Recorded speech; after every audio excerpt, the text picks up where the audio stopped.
Romanos capítulo 8, versículos 31 al 34. ¿Qué pues diremos a esto?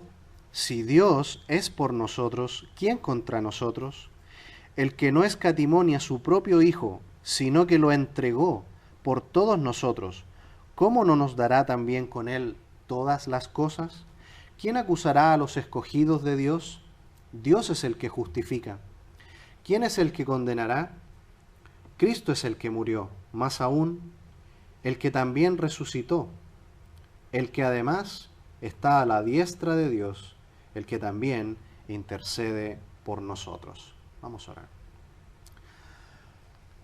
Padre, le alabamos en esta noche por esta gran verdad que vemos en su palabra. Gracias, Padre amado, por nuestro Señor Jesucristo enviado por nosotros como una ofrenda por nuestra maldad, por nuestro pecado. Y gracias, Padre, porque un día le conocimos, Cristo se atravesó en nuestro camino, pudimos ver, Señor, nuestra condición perdida, nuestra vida, Señor, maligna, delante de su presencia santa. Y, Señor, por su pura gracia pudimos creer, y en el día de hoy, Señor, por su misericordia somos sus hijos. Gracias, Padre amado, porque ahora tenemos este hermoso tiempo en que podemos recordar también su muerte en la cruz, su obra perfecta que nos da a nosotros en el día de hoy la plena seguridad de que si tenemos a Cristo no tenemos nada que temer y que si tuviéramos que partir ahora mismo de este mundo, tenemos plena seguridad de que estaríamos con Cristo en el cielo. Gracias, Padre, porque podemos creer y conocer esta gran verdad en nuestra vida y le pedimos, Padre amado, que por su Espíritu en esta noche pueda aplicar su palabra a nuestros corazones y podamos vivir como luz, como hijos de Dios durante esta semana. Se lo pedimos, Padre, en el nombre de Jesús. Amén. Bien, hermanos, en esta noche vamos a ver que no tenemos nada que temer si tenemos a Cristo. No tenemos nada que temer si tenemos a Cristo. Este capítulo 8 de Romanos habla acerca de cómo poder tener una vida espiritual victoriosa. Luego de decirnos que hemos sido salvos solamente por gracia, por medio de la fe, ahora se nos dice que una vida victoriosa la podemos tener por saber grandes verdades que hemos visto aquí en este capítulo 8. Partiendo solo por el versículo 1, que ninguna condenación hay para los que están en Cristo Jesús. Y así es todo el capítulo 8. Habla de que ahora tenemos a la persona del Espíritu de Dios morando en nosotros, ayudándonos en nuestra santificación como hijos de Dios. Nos ayuda también a hacer morir las obras de la carne. Nos dice que ahora somos de la familia de Dios y coherederos con Cristo. Todas estas maravillosas verdades, hermanos, nos animan a vivir una vida cristiana victoriosa. Tenemos todas las bendiciones de Dios para vivir en este mundo hasta que Cristo vuelva por nosotros. También vimos, por ejemplo, en el versículo 18, que van a haber aflicciones temporales en esta vida. Vamos a tener aflicciones temporales, pero no se comparan con nada con estar con Cristo cuando estemos allá con Él. Vimos también que la persona del Espíritu de Dios morando dentro de nosotros nos ayuda a orar. Antes nosotros no podíamos orar. Pero ahora que tenemos a Cristo, ahora que tenemos al Espíritu de Dios morando en nosotros, podemos orar. Podemos hablar directamente con el Padre por medio de Cristo. Versículo 28 también. Vimos que todo en la vida tiene una razón de Dios para el creyente. Vimos que todas las cosas que ocurren, absolutamente todo, a los que aman a Dios les ayudan a bien. Dios puede encaminar todas las cosas. Vimos la vida de José, cómo Dios encaminó toda su vida y que al final Dios tuvo un buen propósito. Vimos la vida de nuestro Señor Jesús, que Él fue maltratado injustamente siendo el santo, pero ¿Dios encaminó a bien su muerte? Sin duda que sí, porque gracias a esa muerte es que ahora nosotros somos bendecidos. Así que en este día queremos ver con la ayuda del Señor en estos versículos que no tenemos nada que temer si tenemos a Cristo. Nuestra salvación, hermanos amados, está totalmente segura en Cristo. Algunas veces tenemos crisis de fe, a veces dudamos quizás de nuestra salvación, de que podemos perderla, de que si partimos de este mundo no vamos con Cristo.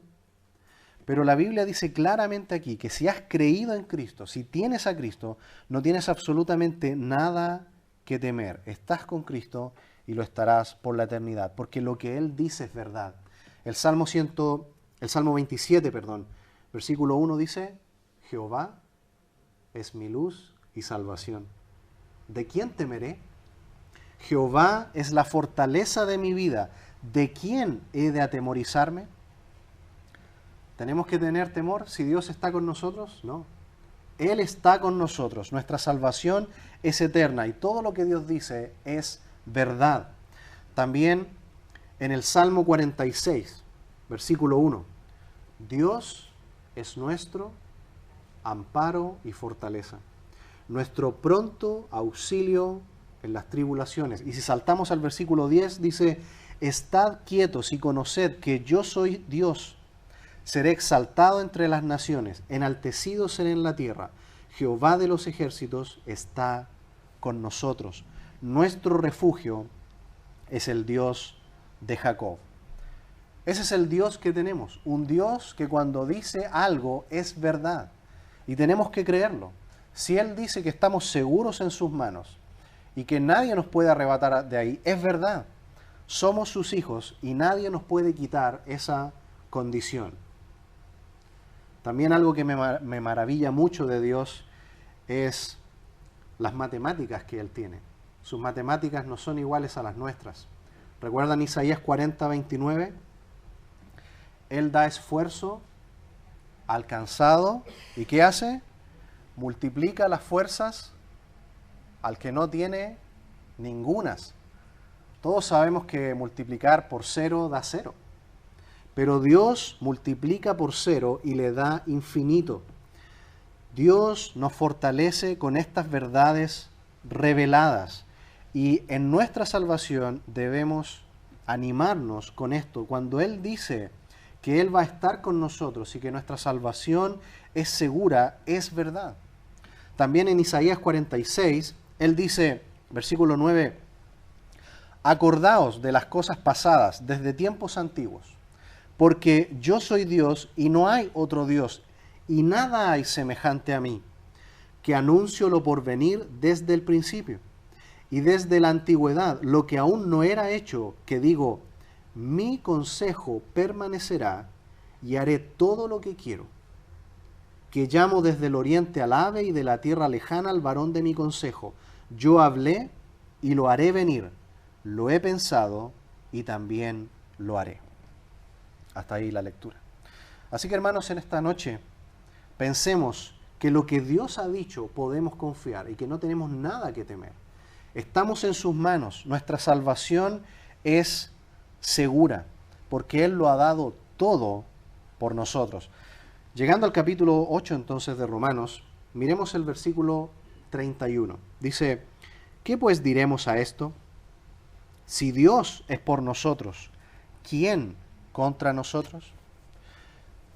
¿Qué pues diremos a esto? Pablo está preguntándose a todo lo que ha dicho antes. ¿Cuál va a ser nuestra respuesta a todas estas bendiciones? ¿Cómo hemos de vivir si Dios nos ha dado una absoluta seguridad de nuestra salvación? Ha perdonado todos nuestros pecados. No hay ninguna condenación si has creído en Cristo como tu Señor y Salvador. Pero querido amigo, si tú estás en esta noche aquí y nunca has creído en Cristo, sobre ti sí hay una condenación. La palabra de Dios dice que si no estás escondido en Cristo, como dice Colosenses capítulo 3, estás en grave peligro de tu alma. Solamente Cristo te puede dar la salvación de tu alma, el perdón de tus pecados y la vida eterna. Dice aquí el versículo 31, si Dios es por nosotros, ¿quién contra nosotros? Pablo está diciendo, si estás en Cristo, ¿hay algo o alguien que pueda amenazar tu salvación? ¿Hay alguien que pueda removerte de la salvación de Cristo? Absolutamente nada ni nadie. Y más adelante se va a encargar de decir específicamente que nada, absolutamente nada nos puede separar del amor de Dios. Nada puede amenazar tu posición como hija, como hijo de Dios. Absolutamente nada. Estás escondido en Él. Estamos en sus manos. Y todo lo que pasa a nuestro alrededor, Dios es un Dios bueno, que incluso lo malo, Él lo puede encaminar para bien. Todas estas bendiciones, hermanos, demuestran que Dios está a nuestro favor. Antes, sí, éramos enemigos de Dios. Y Dios era nuestro enemigo. No estábamos reconciliados con Él. Pero ahora que tenemos a Cristo en nuestra vida, dice aquí la palabra de Dios que Dios está con nosotros. Estamos del lado de Dios. Su rostro benevolente está sobre nosotros. Y esto no es solamente algo emocional de Dios. No. Dice que Dios va mucho más profundo en esto y hace un acto sacrificial supremo para demostrarnos que esto es verdad. Miren conmigo el versículo 32. El que no escatimó ni a su propio Hijo, sino que lo entregó por todos nosotros, ¿cómo no nos dará también con Él todas las cosas? No sé si viene a su mente, pero por lo menos a la mía, viene aquella ocasión cuando a Abraham se le pidió entregar a Isaac, ¿recuerdan? Y en el momento justo cuando Abraham había levantado la daga para entregar en sacrificio a Isaac, la palabra de Dios dice en Génesis 22, versículo 12, no extiendas tu mano sobre el muchacho, ni le hagas nada, porque ya conozco que temes a Dios, por cuanto no me rehusaste tu hijo, tu único. Ya vemos aquí, en el libro de Génesis, cómo se entrega a un hijo, y un padre estuvo dispuesto a entregarlo y a darlo en sacrificio, porque Dios se lo pidió. Porque Abraham confiaba, después esto lo sabemos por la epístola a los Hebreos, sabemos que Abraham confiaba que incluso Dios iba a levantar de los muertos a Isaac, porque él era el hijo de la promesa. Pero vemos acá a Dios Padre y a Dios Hijo, en el cual no hubo un ángel que detuviera la mano del Padre. En la cruz no hubo un momento para que fuera cambiado el sacrificio y una víctima animal muriera en su lugar. En la cruz del Calvario la daga cayó y el Hijo fue muerto, y fue muerto por nosotros. Aquí hay una palabra muy interesante que es la palabra escatimar. ¿Qué significa cuando dice el que no escatimó ni a su propio Hijo? La palabra escatimar nosotros no la usamos quizás mucho en nuestro idioma castellano, quizás es una palabra que ha quedado un poco en la antigüedad, ¿no? Pero aún se usa, por ejemplo, cuando un juez libera a un criminal que era culpable, que merecía una sanción, pero un juez lo deja libre. Dice que escatimó la causa. O también cuando a veces los padres no castigamos a nuestros hijos, decimos que fue escatimado, ¿no? Escatimar básicamente significa perdonar. Escatimar significa perdonar. El texto dice aquí que Dios hizo todo cuanto pudo para salvarnos, que ni perdonó ningún medio para hacerlo. Incluso tuvo a su Hijo por culpable de pecado. Recordemos que Isaías 53 dice que Jehová cargó en él el pecado de todos nosotros. No perdonó nada, ni aun la situación de su propio Hijo, y lo entregó para que nosotros pudiésemos ser salvos. Nuestro Dios no escatimó, no perdonó ninguna razón, hizo todo hasta el final para demostrarnos en el día de hoy que Él nos ama. No escatimó ningún esfuerzo, no perdonó ni siquiera el sacrificio de su propio Hijo con tal de entregarlo para quitar la mancha de pecado que estaba sobre nosotros. Trató a su Hijo como culpable para darnos la justificación, la justicia de su Hijo a nosotros. Eso dice a continuación el versículo, sino que lo entregó por todos nosotros. Miren lo que Dios hizo. Dios no se reservó nada. Entregó todo lo que tenía. Dios, que vive en la eternidad gloriosa, no tiene posesiones materiales como nosotros. Si a nosotros nos quitaran todo, entregaríamos un montón de cosas materiales mayormente, ¿cierto? Pero Dios Padre tiene solamente una posesión, su Hijo. Y todo lo que Él tenía lo entregó. Por lo tanto, cuando Dios da para la salvación nuestra, lo dio absolutamente todo. En Lucas capítulo 22, versículo 53, dice lo siguiente. Jesús hablando dice: habiendo estado con vosotros cada día en el templo, no extendisteis las manos contra mí, mas esta es vuestra hora y la potestad de la tiniebla. En ese momento el Señor está diciendo cuando fue entregado a quienes le iban a llevar al juicio y a la crucifixión. Aquí se nos dice que Dios el Padre en un determinado momento, antes podrían haberlo prendido también, antes también podrían haberle dado muerte los fariseos y algunos otros grupos que no les gustaba la predicación de nuestro Señor Jesucristo. Pero dice Jesús, llegó la hora. Hay un momento donde Dios el Padre ha dado pleno permiso para que las tinieblas se manifiesten, para que la maldad actúe libre y nuestro Señor Jesucristo sea muerto. Dios el Padre da el permiso para que nuestro Señor Jesucristo muera por nosotros. Y es más, dice 2 Corintios 5:21, al que no conoció pecado, por nosotros lo hizo pecado, para que nosotros fuésemos hechos justicia de Dios en él. Dios, cuando entrega al Hijo, no solamente lo entrega como si fuera una ofrenda nada más. Dice que lo entregó para que su Hijo fuera hecho pecado por nosotros. Todo el pecado de la humanidad cayó sobre él. Y profundiza más en esto Pablo en Gálatas 3:13, donde él dice que Cristo nos redimió de la maldición de la ley, hecho por nosotros maldición, porque escrito está, maldito todo el que es colgado en un madero. ¿Para qué entregó Dios Padre al Hijo? Lo entregó para que fuera hecho pecado por nosotros, lo entregó como ofrenda por nosotros y lo entregó para que fuera hecho maldición por nosotros. Todo lo hizo eso por nosotros. Pero hay un elemento muy hermoso y quisiera que me acompañaran esta vez. Me acompañarían Gálatas capítulo 1 y versículo 4.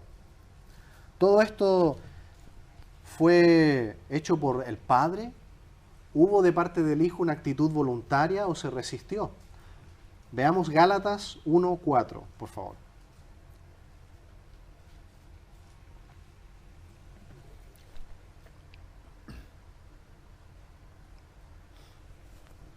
Gálatas 1:4. Dice, el cual se dio a sí mismo por nuestros pecados para liberarnos del presente siglo malo, conforme a la voluntad de nuestro Dios y Padre. Hasta ahí la lectura. ¿Nuestro Señor Jesucristo se entregó voluntariamente o bajo obligación? Dice allí, se dio a sí mismo conforme a la voluntad del Padre. Es decir, fue el plan de Dios el Padre, pero también el Hijo lo hizo voluntariamente. Dios lo entregó, pero también el Hijo se entregó. Se entregó por nosotros. Y todo esto, hermanos, nos debe no solamente sorprender, pero animar al ver que si Dios ha hecho todo por nosotros, está de nuestro lado. Y si Él nos ha dado una salvación eterna, eso nunca va a fallar. Su voluntad es perfecta e inquebrantable y Él nunca va a cambiar su palabra con respecto a nosotros, sus hijos. Volviendo a Romanos capítulo 8, sigue diciendo el versículo, ¿cómo no nos dará también con Él todas las cosas? Dice literalmente, ¿cómo no nos dará a nosotros todas las cosas generosamente, en abundancia? Incluso se podría traducir graciosamente, no en el sentido de risa, sino en el sentido de gracia. El término que está ahí es harisetai. graciosamente, lleno de gracia, generosamente, ampliamente. Si Dios entregó a su Hijo, a su propio Hijo, que era su posesión más preciosa, y lo dio por nosotros, ¿cómo no se va a preocupar por nosotros que somos pequeñas criaturas en comparación con su Hijo? Cuando dice todas las cosas, no se refiere al éxito mundano, no se refiere a cosas materiales, a la fama o a las cosas que el mundo dice que son las cosas. Se refiere más bien a las bendiciones espirituales de la salvación, porque de eso viene hablando. ¿Cuándo valoramos nosotros todas estas bendiciones? Saben que a veces nosotros cuando estamos en este mundo, quizás en la juventud, llenos de vida, llenos de proyectos, quizás no valoramos tanto las bendiciones espirituales que tenemos en Cristo. Y quizás cuando llegamos más a los días malos, como dice la Escritura, o cuando ya estamos perdiendo nuestras facultades físicas, cuando nuestra edad empieza a avanzar, o cuando estamos quizás en nuestro lecho de muerte, o cuando estamos con alguien sosteniendo su mano, cercanos a la muerte, es cuando recién comenzamos realmente a pensar que las bendiciones espirituales de la salvación son lo mejor que tenemos. Porque todas las cosas que nosotros podamos tener como bendición material de este mundo, todo eso va a quedar acá. La más grande bendición que nosotros tenemos son aquellas cosas que dice acá, que Él nos ha dado graciosamente, abundantemente, generosamente, las bendiciones de la salvación, las bendiciones de ser hijos de Dios. Así que empecemos a valorar hoy mismo esto, que somos hijos de Dios, que tenemos una vida aquí en este mundo para glorificarle, para servirle, no para vivir para nosotros, para vivir para Él. Dice el versículo 33 de Romanos 8, ¿quién acusará a los escogidos de Dios? Dios es el que justifica. Una pregunta, hermanos. ¿Quién es el único que puede dictar sentencia sobre un alma humana? ¿Otro hombre? Solamente Dios. Dios es el único que puede declarar culpable a una alma humana, o es el único que puede declarar justa a una persona. Y si ya lo hizo en nosotros, declarándonos justos por su Hijo, no por nosotros, ¿por qué dudamos? ¿Por qué a veces no vivimos como hijos del Rey, que estamos llenos de estas bendiciones? Estamos seguros en Cristo. Como les citaba al principio, Colosenses 3:3. ¿Recuerdan Colosenses 3:3? Porque habéis muerto y vuestra vida está escondida en Cristo, con Cristo en Dios. ¿Dónde está nuestra vida? Escondida con Cristo en Dios. ¿Hay alguien que puede intervenir en esta relación que tenemos con Dios? ¿Hay alguien que nos puede quitar la posición de hijos de Dios? ¿Alguien puede venir con cargos, con acusaciones justas en contra nuestra? Aunque sigamos pecando, nadie puede hacerlo, porque tenemos un abogado, nuestro Señor Jesucristo. Todos los cargos están retirados. Toda nuestra maldad ha quedado puesta en la cruz de Cristo. Dice allí, los escogidos de Dios. Antes hablamos del término usado allí, predestinados. Sin duda, una de las verdades más gloriosas y más altas, como dice el salmista en el Salmo 139. Alto es, no lo puedo comprender.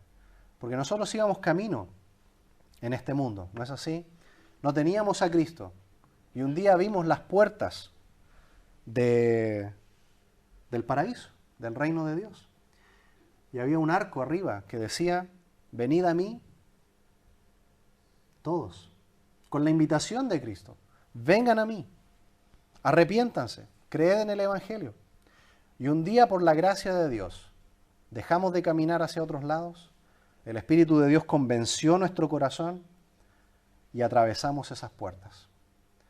Y cuando ya estamos dentro, en la familia de Dios, damos la vuelta, ¿no? Y miramos para atrás y vemos que el arco por dentro dice, elegidos desde antes de la fundación del mundo. No lo podemos explicar de otra manera. Solamente sabemos que aún desde antes que existiéramos, Dios ya nos conocía. Aún desde el vientre de nuestra madre, aún como dice el Salmo 139, nuestro embrión vieron sus ojos. Y aún antes de la fundación del mundo, Dios ya nos conocía, nos predestinó y nos escogió. Solamente con esta verdad, hermanos amados, debiéramos decir, no hay ninguna condenación sobre nosotros. No hay nada que nos pueda sacar de Cristo, porque no solamente se basa en que un día, por la gracia de Dios, creímos, porque nos encontró manchados de pecado, también se basa en que Él nos conocía desde antes. Y nos atrajo con paciencia, con cuerdas de amor, hasta que nos convenció su Espíritu Santo y nos hizo sus hijos y nos transformó. Y hoy estamos a los pies de la cruz agradecidos por lo que Él ha hecho. Él es el único que puede condenar y ya no nos condena. Él es el que nos escogió y también dice allí, es el que justifica. Versículo 33 al final. Dios es el que justifica. Es decir, ¿quién es el único ser en todo el universo que puede decretar no culpable a una criatura pecadora? Es Dios. Y si Él ya lo hizo con nosotros, luego de que hemos creído en Cristo, ya no tenemos nada más que dudar ni que temer. Él es el único que puede decretar justo a uno que es culpable. Recordemos esto, hermanos amados. Nosotros éramos culpables, no éramos inocentes, pero fuimos recibidos porque Dios hizo esto, nos justificó, es decir, trasladó nuestra culpa, la puso sobre su Hijo, muere en la cruz como sacrificio por nuestros pecados y ahora su Hijo Jesús, siendo resucitado, viene y nos da la justicia de su Hijo. Esa es la forma en que Dios nos perdona y nos salva. Es algo realmente maravilloso, toda esta obra de salvación. Por lo tanto, ¿tenemos algo que temer de nuestra alma, de nuestra salvación? Absolutamente nada. Estamos seguros en la familia de Dios, estamos seguros en la salvación recibida y ahora lo que tenemos que hacer es simplemente seguir viviendo para Él. Terminemos en esta noche con el versículo 34. Dice el versículo 34, ¿quién es el que condenará? Cristo es el que murió, más aún el que también resucitó, el que además está a la diestra de Dios, el que también intercede por nosotros. ¿Quién es el que condenará? Otra pregunta retórica. La respuesta es nadie. No hay nadie que pueda pararse delante de nosotros, ni aun Satanás el acusador, porque tenemos en el cielo a alguien que intercede por nosotros, que es nuestro abogado, nuestro Señor Jesucristo. Él entró al cielo, al lugar santo en el cielo, y presentó delante del Padre su propia sangre. Y eso es suficiente para el Padre. Por lo tanto, ninguna acusación, ni de seres angélicos, ni de seres terrenales, hace variar, ni en lo más mínimo, nuestra posición delante de Él. Dice también, Cristo es el que murió. Él fue el pago y la ofrenda. No hay otra ofrenda mejor delante del Padre. No hay otra mayor ofrenda que el mismo Hijo de Dios. Y Él la entregó voluntariamente para nosotros. Y el Hijo mismo fue voluntariamente, como el joven Isaac. ¿Fue aceptado por el Padre? Fue totalmente aceptado por el Padre. Fue un sacrificio de olor grato delante de su presencia. No solamente murió, sino que también dice, el que también resucitó, el que además está a la diestra de Dios. La resurrección, hermanos amados, es vital para nuestra salvación. Porque ¿qué pasa si no hay resurrección? Vana es nuestra fe. Si no hay resurrección, en vano estamos acá, en vano hemos creído. Pero la resurrección, un hecho histórico, el Hijo de Dios levantado de los muertos al tercer día, es la garantía de nuestra salvación. De que así como Él resucitó, un día, en el día final, cuando quizás nosotros también ya estemos en el sepulcro, Él, cuando Él vuelva, nos levantará, nos transformará y nos presentará gloriosos delante de su Padre. Él resucitó y tenemos plena certeza de que Él también un día nos resucitará. Nuestro Señor Jesús prometió esto. ¿Recuerdan cuando Él llegó a Betania y Lázaro ya había muerto? Y las hermanas de Lázaro le dicen, Señor, si hubieras estado aquí, mi hermano no habría muerto. Eso es Juan 11:21. Pero Jesús, ¿qué le dice?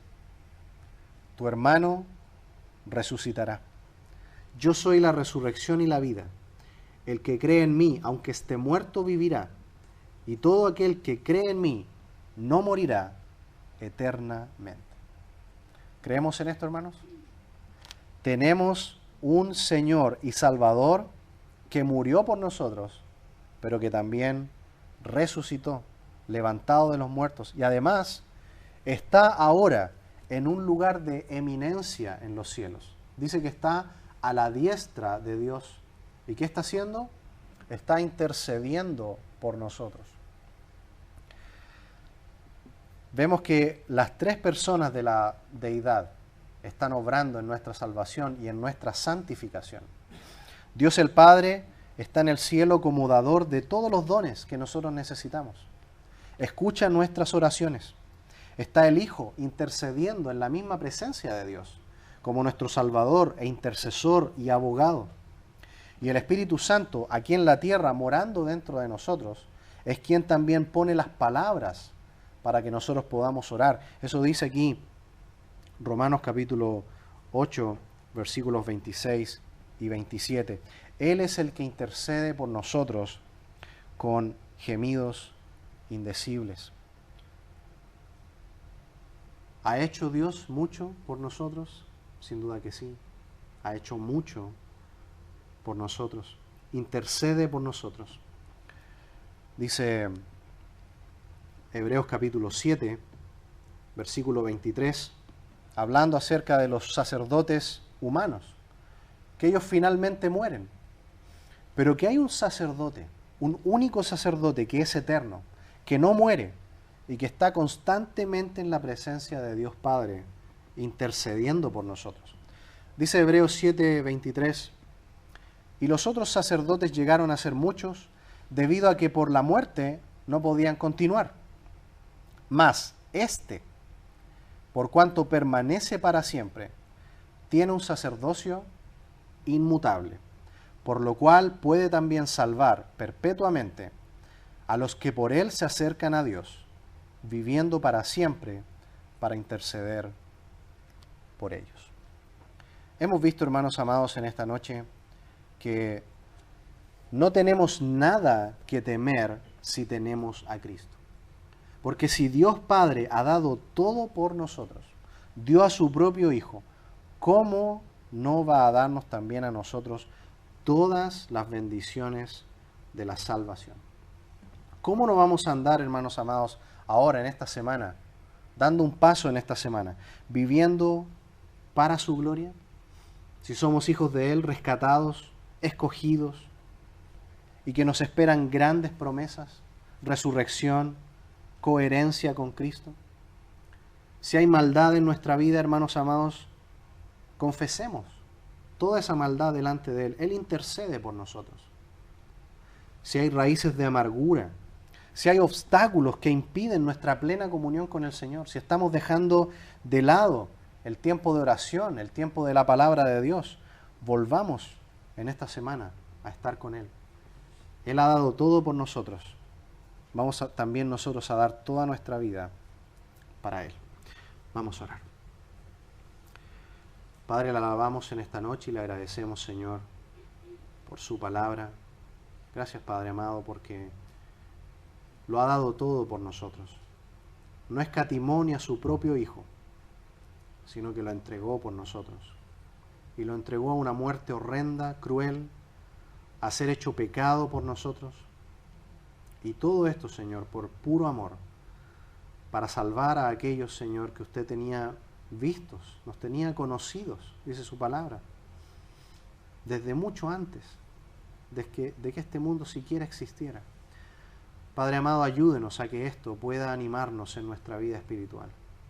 Que podamos ver, Señor, que no tenemos nada que temer y que tenemos todos los recursos espirituales para poder vivir una vida plena, cercana a usted, Padre, por su palabra, por la oración, por la comunión de sus hijos. Y ahora, Señor, gracias porque podemos disfrutar la comunión de la mesa del Señor. Una invitación, Padre, donde podemos recordar el sacrificio perfecto de su Hijo por nosotros. Ayúdenos, Padre, y le agradecemos todo. En el nombre de Cristo Jesús. Amén.